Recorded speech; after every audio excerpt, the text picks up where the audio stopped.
This is the future. There are important changes that will happen after the Whispers in the Wall update, and I just want to discuss in this video how you can take advantage of these changes and additions coming with the Whispers in the Wall update. First of all, let's talk about the cross-trading and the market crash. Like it or not, the prices in the market will get lower, and those items you are selling right now for thousands of platinum might get affected in the future as soon as cross-trading becomes available in the game. The main reason why players hate cross-trading is that they feel like the market crash will be a big slap on their faces, as they won't get rewarded anymore for all their hard work farming a rare item or farming the resources needed to make an item perfect, such as Godroll Ravens. As much as I want to comfort you guys for your loss, we know this is inevitable with the upcoming cross-trading feature in Warframe. Probably you will lose a couple of hundreds of platinum as profit, but if you look on the bright side, we will finally get a universal market that will be available for all players despite of what platform you are currently playing. There will be more players who will buy your stuff, and there will be more sellers competing for the prices of each items. As I have said, the market, but Warframe inevitably becomes more accessible to all players, since we know that platinum is the main source of getting almost everything to make your character stronger.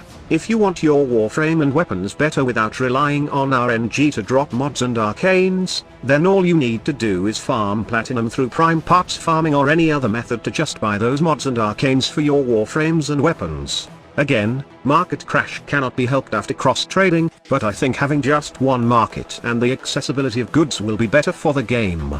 Another thing that is coming to Warframe is the Arcane Dissolution feature, which is somehow a mix of mod transmutation and relic function in Warframe. This is another feature that will somehow shake the prices in the market. More specifically, rare arcanes such as Grace, Guardian, Avenger, and the rarest of them all, Arcane Energize, will not be super rare anymore. The only way to get Arcane Energize right now is through Eidolon hunting, events, and operations such as Scarlet Spear, which we don't know if it's still returning in Warframe. With the upcoming Arcane Dissolution, you can break down unwanted arcanes, turn them into Arcane Dust, and use these new resources on whichever arcane pool you would like to pull from. Rebecca did say during the dev stream that you can break down Steel Path arcanes to buy Eidolon arcane bundles, which confirms that arcanes can be turned into this new resource, which we will name as Arcane Dusts for now. Pablo did showcase how this works, and based on what I saw, you can pull common, uncommon, and rare arcanes from each pool, and he did confirm that Arcane Energize is included in the Eidolon arcane bundle, but expect that it would have some legendary drop rate.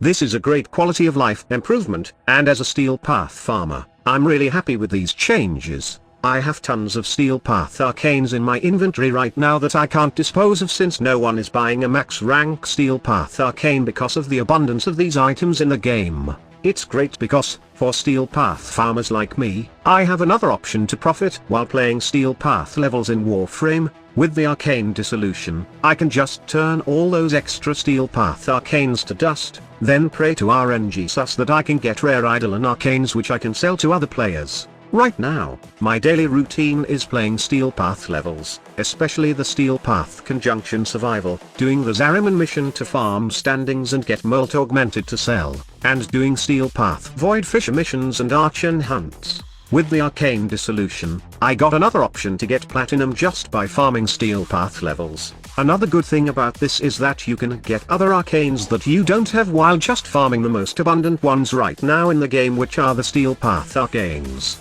In day 1 of the Whispers of the Wall update, I'm sure that many players will be transmuting those excess Steel Path arcanes to dust, and somehow try their luck on the Eidolon arcanes. Because of this, many would be selling Arcane Energize in the market, and prices will go low for the said arcanes, until such time that it will neutralize and sell for about 1000 platinum again at max rank.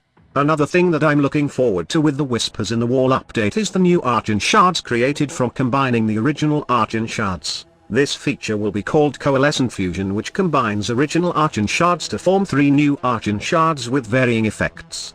A new character in the Caviar Syndicate will allow players the opportunity to fuse extra Arcane Shards into new shard variants. New Arcane Shards will be introduced, with colors Violet, Topaz, and Emerald shards for you to use.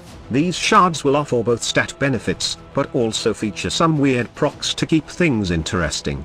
Long story short, there are new powers to obtain in the game to feed our power-hungry warframes, and at the same time, there will be new meaning to actually doing the Cal mission, which is so boring for me right now. Arcane hunting is fine, but Cal garrison mission needs to change, as it's really boring right now doing the missions while controlling a Grineer unit. I know some of you love Cal, but I'll just be honest with you that I don't like the mission right now. It was good in 2 or 3 months grinding the Cal garrison every week, but it gets annoying now for me that I can't control my warframes instead to make the whole mission faster. This is the only gripe I have with the new Arcane Shards added during Whispers in the Wall.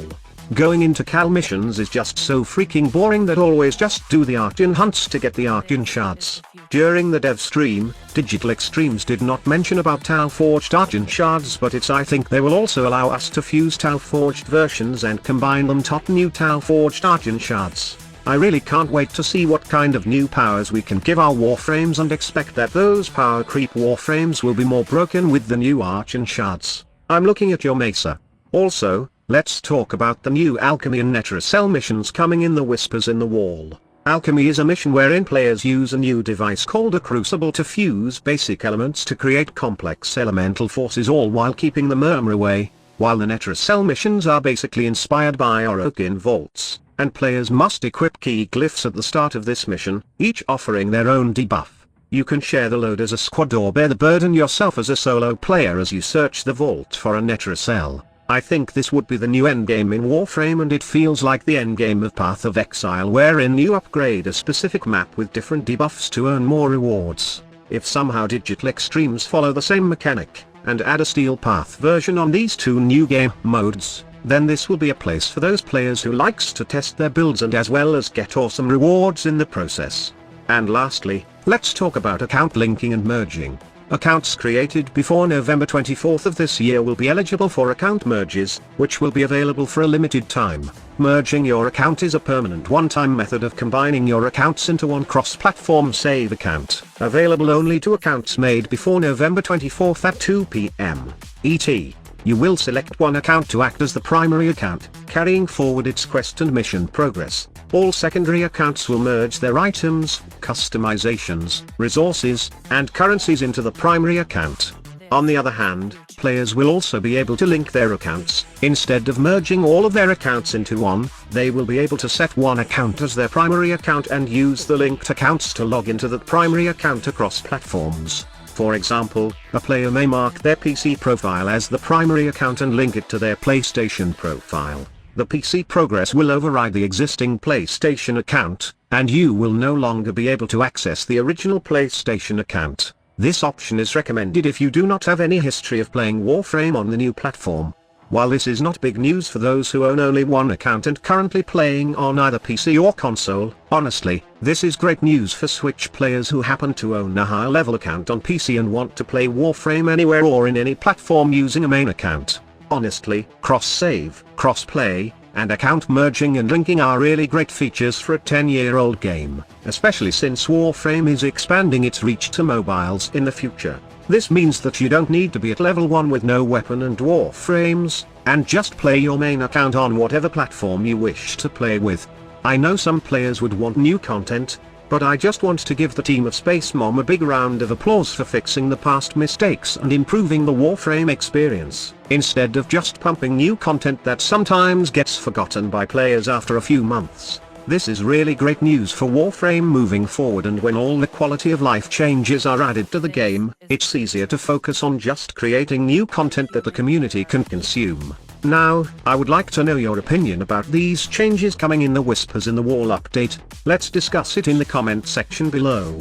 Before you go, I would like to talk about a little update on my Twitch stream schedule. Right now, I'm currently busy looking for a new work, as the company I'm with for several years now had finally filed bankruptcy due to the COVID recession, and because of the calamity we have experienced this month. Our workplace was devastated by the earthquake that happened this month, and I really feel sorry for my boss, as he was really working hard to fix the problems in the company. Sadly, there's no way to keep everything as it is right now, and he had to file for bankruptcy and I have to look for a new work. Rest assured that I'm doing fine, and I'm still grinding my ass in real life to find a work which will have a decent pay, feed my family. I would be back in streaming once I fix the problem I have in real life, and for now, all I can do is spend time in my PC and do some Warframe videos for you guys. For those who are experiencing trials in their life right now, I know that it is hard, but keep your heads high and always be positive that if you keep on working hard and stay positive, then all your problems will be solved. It may not be now, it may not be next month, or it may not be next year, but if we just persevere and have a positive outlook in life, we will face and conquer all of our problems. Thank you so much for watching. Squad Leader signing off.